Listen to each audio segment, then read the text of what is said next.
Nacional y el Ministerio de Educación presentan Aprendo en Casa.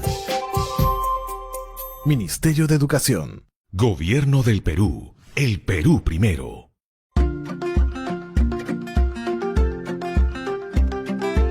Queridos estudiantes, los invitamos a participar en el desarrollo de las sesiones de aprendizaje que hemos preparado para ustedes. Aprendo en Casa.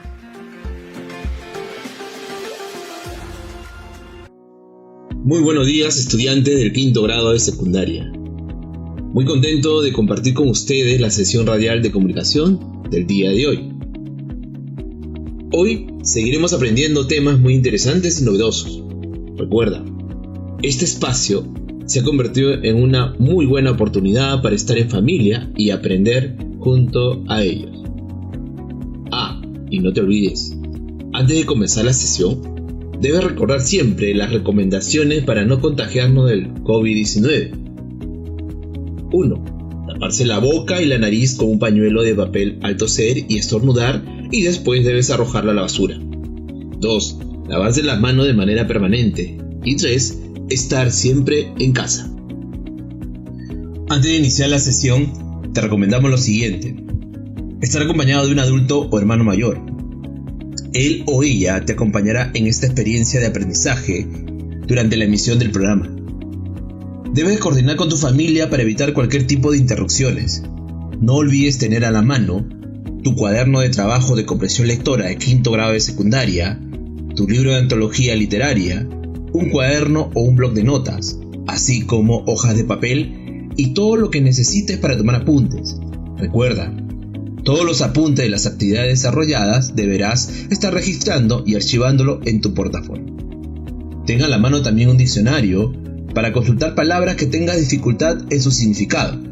Pero antes, intenta identificar su significado desde la información que te da el propio texto. Ahora sí, ¿estamos listos? ¡Empezamos! Estimados estudiantes del quinto grado de secundaria, el día de hoy, nuestra sesión tiene como título Leemos un texto sobre nuestra herencia cultural para opinar sobre su forma y contenido. Y tiene como propósito analizar y opinar un texto con estructura compleja, principalmente de naturaleza analítica y reflexiva, vinculándolo de forma explícita o implícitamente a otro texto oral o escrito. Recuerda, para lograr este fin, vamos a desarrollar dos actividades. La primera consiste en contrastar dos opiniones sobre un tema en común, con el propósito de obtener información explícita e implícita sobre nuestra herencia cultural. Y la segunda actividad es conocer y opinar sobre nuestra herencia cultural, respetando su forma y contenido. En ese sentido, estimados estudiantes, hoy pondrás en práctica las habilidades de identificar, integrar, opinar y recuperar información de diversos tipos de textos. Ahora sí, ¿ya estamos listos y preparados? Entonces, iniciamos con nuestra primera actividad. A continuación, vamos a desarrollar la primera actividad, que consiste en contrastar dos opiniones sobre un tema en común con el propósito de obtener información explícita e implícita sobre nuestra herencia cultural. Estimados estudiantes, a continuación vamos a invitar a la profesora Juana Palomino Milar. Ella es del área de comunicación y el día de hoy nos estará acompañando durante la primera parte de la sesión radial. Recuerda, mientras escuchas a la profesora, deberás estar muy atento a cada frase y párrafo, al autor, al tema, a los personajes, al escenario, al ambiente y los tiempos, y no te olvides anotar las palabras desconocidas escuchadas durante el relato de los textos. Todos estos aspectos te van a servir para realizar tus propias conclusiones para luego compartir con tu familia lo que opinas sobre los temas tratados. Muy buenos días, profesora Juana. El día de hoy nos gustaría que usted nos brinde su opinión sobre dos textos que plantean temas en común, como es el caso de la divinidad y el destino del hombre. Estos textos son El mito de Viracocha y los centros oraculares. ¿La escuchamos, profesora Juana? Claro que sí, profesor. Según nuestra cultura, Viracocha es considerada la primera divinidad de los antiguos peruanos, también llamado el dios de los báculos o de las varas. Viracocha figura como el creador del mundo, del sol y la luna, y según las crónicas, Viracocha nació en las profundidades del lago Titicaca, a orillas de la isla del Sol. Tenía un compañero alado, el pájaro Inti, una especie de ave mágica, sabedora de la actualidad y el futuro. Es considerado el más destacado entre los dioses andinos y su figura es la central de la portada del Sol de Tiwanaku. Considero a Viracocha como una de las deidades más importantes del Inca. Era considerado el creador de todas las cosas o la sustancia de la que se da origen a todas las cosas y estaba íntimamente relacionado con el mar. Sobre los centros oraculares se cuenta que los incas asistían de manera permanente a estos lugares para consultar sobre el futuro. Se conoce el Coricancha Cusco como un santuario oracular por excelencia del Inca. A este lugar eran llevadas las huacas para comprobar su naturaleza de poder y eran consultadas para tomar decisiones sobre la persona del Inca y las campañas militares. En la antigüedad clásica griega también existía el oráculo, que era la respuesta que una divinidad daba a la pregunta de una persona a través de los sacerdotes.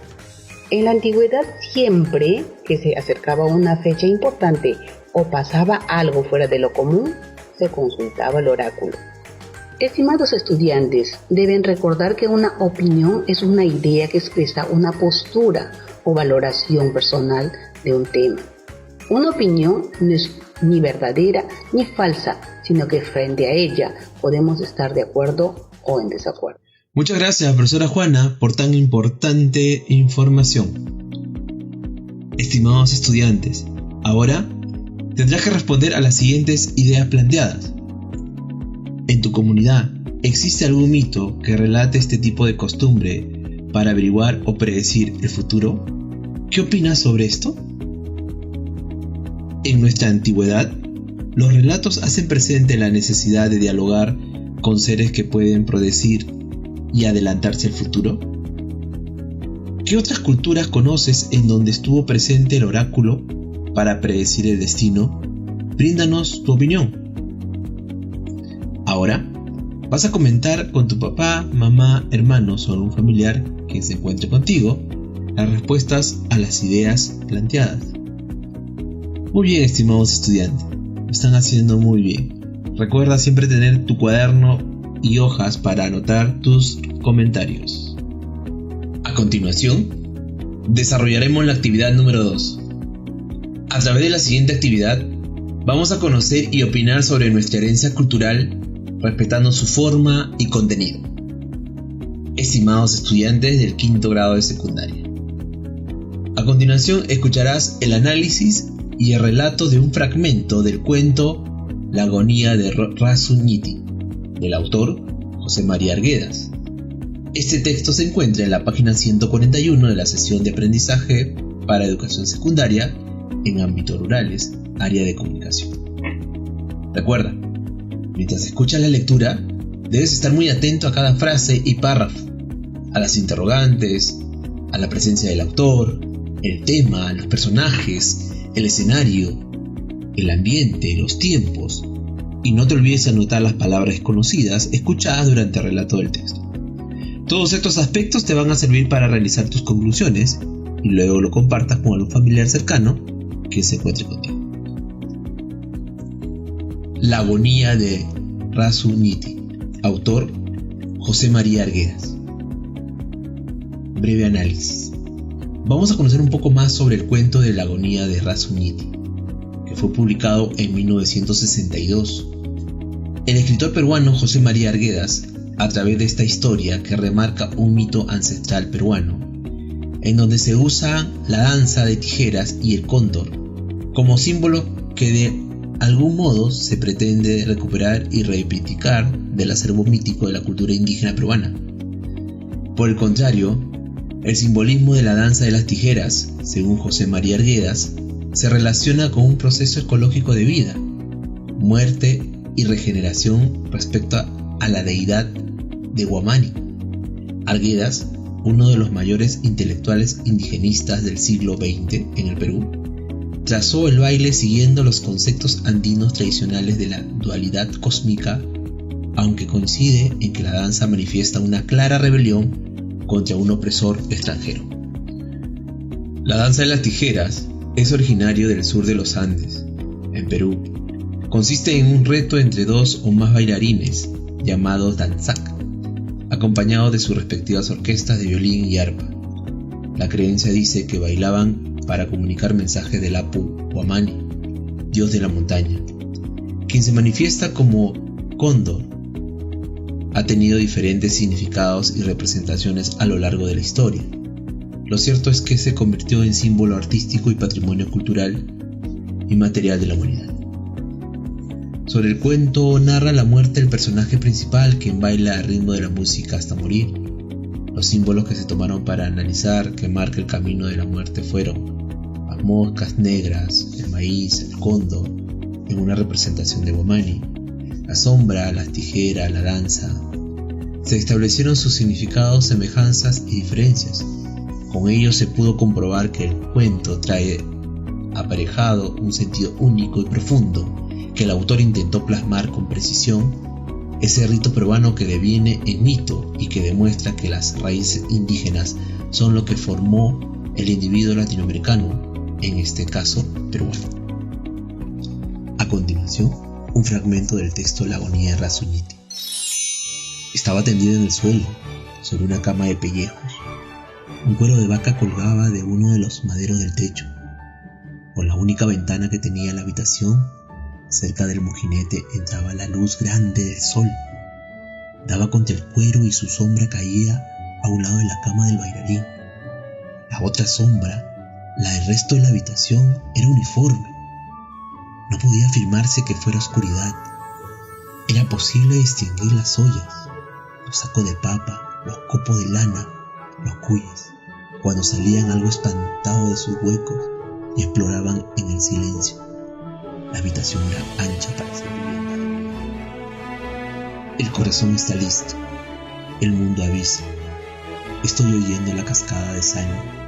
Estoy listo, dijo el danzak, Razuñiti. Se levantó y pudo llegar hasta la petaca de cuero en que guardaba su traje de danzak y sus tijeras de acero. Se puso el guante en la mano derecha y empezó a tocar las tijeras. La mujer del bailarín y sus dos hijas, que desgranaban maíz en el corredor, dudaron. Madre, ¿has oído? ¿Es mi padre? ¿O sale ese canto dentro de la montaña?, preguntó a la mayor. Es tu padre, dijo la mujer, porque las tijeras sonaron más vivamente en golpes menudos. Corrieron las tres mujeres a la puerta de la habitación. Razuñiti estaba vistiendo. Sí, se estaba poniendo la chaqueta ornada de espejos. ¿Esposo, te despides?, preguntó la mujer, respetuosamente desde el umbral. Las dos hijas lo contemplaron temblorosas. El corazón avisa, mujer. Llamen a Lurucha y a don Pascual. Que vayan ellas. Corrieron las dos muchachas. La mujer se acercó al marido. Bueno, Huamani está hablando, dijo él. Tú no puedes oír. Me habla directo al pecho. Agárrame el cuerpo. Voy a ponerme el pantalón. ¿A dónde está el sol? Ya habrá pasado mucho al centro del cielo. Ha pasado. Está entrando aquí. Ahí está. Sobre el fuego del sol, en el piso de la habitación, caminaban unas moscas negras. Aún la chirinca que viene un poco antes de la muerte. Llegué aquí, no vamos a oírlo, aunque suene con toda su fuerza, porque voy a estar bailando. Se puso el pantalón de terciopelo apoyándose en la escalera y en los hombros de su mujer. Se calzó las zapatillas, se puso el tapabala y la montera. El tapabala estaba adornado con hilos de oro. Sobre las inmensas faldas de la montera, entre cinta labrada, brillaban espejos en forma de estrella. Hacia atrás, sobre la espalda del bailarín, caía desde el sombrero una rama de cinta de varios colores. ¿Estás viendo al guamaní sobre mi cabeza?, preguntó el bailarín a su mujer. Ella levantó la cabeza. Está, dijo, está tranquilo. ¿De qué color es? Gris, la mancha blanca de su espalda está ardiendo. Así es, voy a despedirme. Anda tú a bajar los tipís de maíz del corredor. Anda. La mujer obedeció. En el corredor de los maderos del techo colgaban racimos de maíz de colores. Ni la nieve, ni la tierra blanca de los caminos, ni la arena del río, ni el vuelo feliz de las parvadas de palomas en las cosechas, ni el corazón de un becerro que juega, tenían la apariencia, la lozanía, la gloria de esos racimos. La mujer los fue bajando rápida pero ceremonialmente. Se oía ya, no tan lejos, el tumulto de la gente que venía a la casa del bailarín. A continuación, vamos a responder a las siguientes interrogantes. Debes contar con tu cuaderno de apuntes y tus anotaciones hechas durante la escucha del fragmento del cuento. Pregunta 1. ¿El fragmento del cuento La agonía de Razzuniti es considerado un texto literario? ¿Por qué? Repito la pregunta. ¿El fragmento del cuento La agonía de Razzuniti es considerado un texto literario? ¿Por qué? Correcto. El cuento de La agonía de Razzuniti se encuentra enmarcado dentro del realismo mágico. El cuento posee características que hacen a la historia adentrarse en lo real maravilloso a través de diferentes símbolos. Pregunta 2. ¿Cuáles son las características de los textos literarios? Repito la pregunta.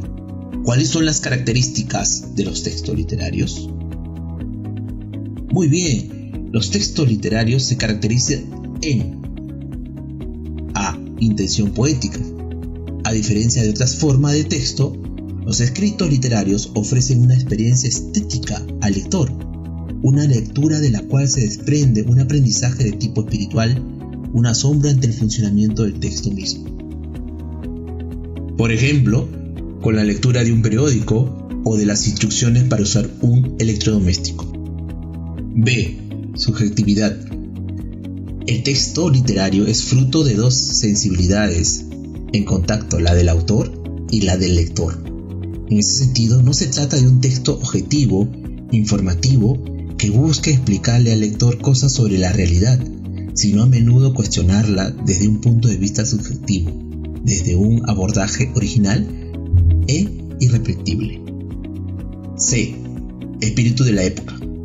Al mismo tiempo, los textos literarios capturan el llamado espíritu de la época, que es como se llama el sentir colectivo que caracteriza a una comunidad o a una civilización entera durante el periodo específico.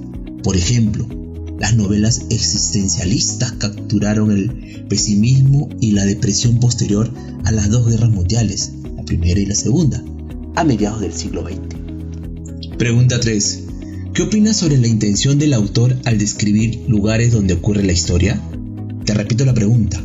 ¿Qué opinas sobre la intención del autor al describir lugares donde ocurre la historia? Claro, los grandes textos literarios constituyen parte del patrimonio artístico e histórico de las distintas civilizaciones, pues en ellos se imprime no solo un referente puntual, una época, unas condiciones sociales, políticas determinadas, sino también un sentir particular e individual del artista, cuya subjetividad y sensibilidad producen la obra de arte. Pregunta 4. ¿Qué opinión te merece el primer párrafo del texto escuchado, considerando su autoría, la calidad de sus argumentos y el lenguaje utilizado? Te repito la pregunta. ¿Qué opinión te merece el primer párrafo del texto escuchado, considerando su autoría, la calidad de sus argumentos y el lenguaje utilizado? Pienso que se usa un juego de símbolos que guían la historia y reconstruyen el rito peruano. Se tiene en cuenta además la tradición indigenista en la que surge la obra de este autor, ubicándolo dentro del indigenismo social, donde el indio es figura de la resistencia popular. Enmarcado dentro del realismo mágico, el cuento La agonía de Razzuniti posee características que hacen a la historia adentrarse en lo real maravilloso a través de diferentes símbolos. Sobre el lenguaje utilizado, podemos decir que un texto literario puede permitirse rupturas con la norma gramatical, sobre todo frecuentes en la poesía, con fines estéticos, y en líneas generales una utilización del lenguaje no como herramienta para transmitir información, sino como materia para fabricar la obra de arte. El estilo de un escritor es, en ese sentido, su manera particular y original de emplear el lenguaje. Pregunta 5. Según su contenido, el fragmento del cuento relatado pertenece a la siguiente clasificación. El fragmento del cuento relatado se encuentra dentro de la clasificación de textos no literarios humanísticos, y son los textos que se enfocan en todo lo relacionado al humanismo o conocimiento que concierne al hombre como ser humano, persona, y se enfoca en el conocimiento abstracto. Estos textos se encuentran en ciencias como la antropología, el discurso, el derecho, el ensayo, la economía, la estética, la ética, la filosofía, la geografía, la historia, la lingüística, la literatura, pedagogía, periodismo, psicología, semiología y sociología. Recuerda, los textos humanísticos se escriben con un vocabulario común y no especializado. Adquiere palabras prestadas de otros idiomas como el inglés, francés y alemán. La forma de elaboración de estos textos se enfoca en estudios deductivos e inductivos y requiere de argumentación lógica o cronológica. Muy bien, estimados alumnos, lo estamos logrando. Estamos próximos a cerrar la sesión. A continuación, vamos a analizar la información encontrada en el texto 1, con título Lima lo horrible, adaptado e ilustrado del ensayo del mismo nombre de Sebastián Salazar Bondy, por Miguel Det, el 2014, que se encuentra en el cuaderno de trabajo de comprensión lectora, quinto grado de secundaria, página 9 al 11. Primero deberás identificar la información que te servirá para organizar tus ideas. Segundo, responder a la siguiente pregunta: ¿de qué manera crees que contribuye esa diversidad de estilos a transmitir las ideas de Lima la horrible? Tercero, responde las preguntas de tu contexto, luego de haber identificado la temática encontrada en el texto del cuaderno de trabajo, que nos habla sobre la corrupción. ¿Qué actos de corrupción o viveza criolla se dan dentro de tu comunidad, distrito o región? ¿Y por qué consideras que son actos de corrupción? Cuarto, luego de haber desarrollado las anteriores interrogantes, organiza las ideas que darán explicación o sustento a una opinión.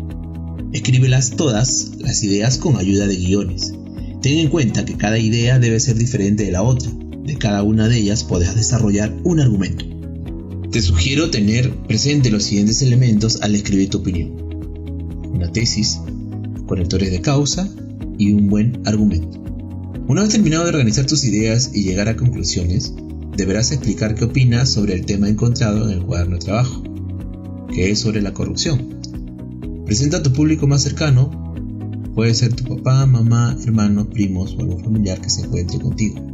Tienes que estar alerta a sus comentarios y sugerencias brindadas a tu argumento propuesto.